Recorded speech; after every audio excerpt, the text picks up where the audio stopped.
अमरीका के ईरानी जौहरी तनसीबात पर हमलों के बाद मशरिक़ वुस्ता की सूरत हाल मजीद कशीदा हो गई। ईरान ने जौहरी अदम फैलाव के मुआहदे से दस्तबरदार होने का इशारा दे दिया।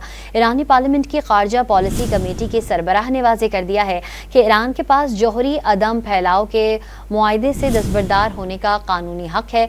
उधर ईरान पर अमरीकी हमले के बाद आलमी जौहरी एजेंसी IAEA ने बोर्ड ऑफ गवर्नर्स का हंगामी इजलास कल तलब कर लिया।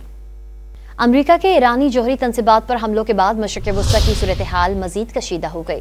ईरान ने जौहरी अदम फैलाव के मुआहदे से दस्तबरदार होने का इशारा दे दिया। ईरानी पार्लियामेंट की खारजा पॉलिसी कमेटी के सरबराह ने वाज़ेह कर दिया है कि ईरान के पास जौहरी अदम फैलाव के मुआहदे से दस्तबरदार होने का कानूनी हक है।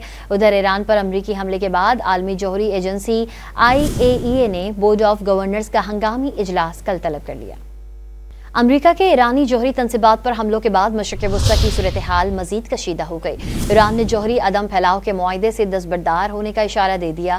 ईरानी पार्लियामेंट की खारजा पॉलिसी कमेटी के सरबराह ने वाज़ेह कर दिया है कि ईरान के पास जौहरी अदम फैलाव के मुआहदे से दस्तबरदार होने का कानूनी हक है। उधर ईरान पर अमरीकी हमले के बाद आलमी जौहरी एजेंसी IAEA ने बोर्ड ऑफ गवर्नर्स का हंगामी इजलास कल तलब कर लिया।